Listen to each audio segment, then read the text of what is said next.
Bismillahirrahmanirrahim. Assalamualaikum warahmatullahi wabarakatuh.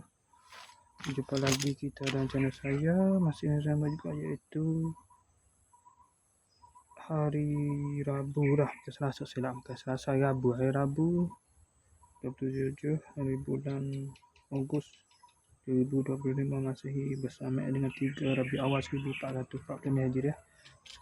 Sekarang ni tepat pukul 6 petang. 6.00 minit petang. Seperti biasa, tepat 6 petang. Seperti biasa, video dari report kita untuk hari ini. Ada buat video penutup tadi pada pukul 11.58 ni. Tapi tak malam tadi saya terus balik ke rumah tidur dari pukul berapa malam, pukul 3 pagi lah tidur. Bangun pukul 6.50 pagi. Bangun mandi, semaya subuh, makan sarapan. Lepas tu lama juga lah, dah pukul 9.30 juga kamu tidur balik. So malah nak pergi mana-mana lah, kamu tidur balik. Lepas tu saya kerja, buat sama kayu, kerja kayu ni. Saya elak hari ni, tak boleh buat, rugi. Lepas tu tengah hari tak ada hujan pula, dah pukul 2 ada hujan. Patutnya siap dah pukul 2. Kalau pergi pagi tak, siap dah kerja kat dia. Esok nak sambut Merdeka pula. Kita dekat ke mana? Sembung dengan kerja, tak apa. Saya pergi sambut Merdeka dulu. Dah pukul 11 tu saya tinggal lalu. Tinggal majlis tu dah kebelah. Kebelah nak tinggal majlis tu. So, sampai waktu jam. Okay, sekadar. Begitulah. InsyaAllah lah.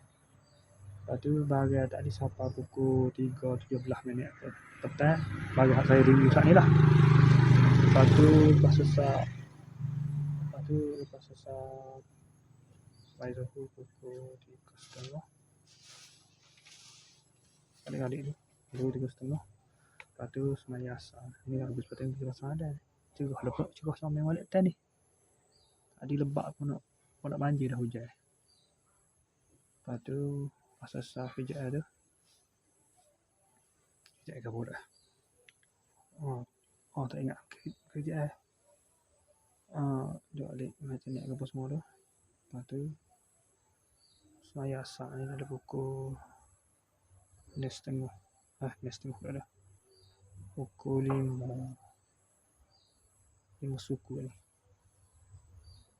Lepas tu pukul 5.30 ni keluar pergi hantar bagi sayur-sayur tu. Kau tak payah datang buat luar.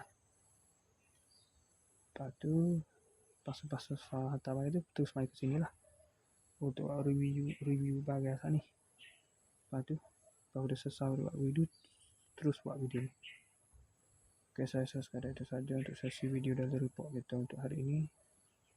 InsyaAllah kita jumpa lagi pada sesi ini, video penutup nanti. Assalamualaikum, jumpa lagi. Bye.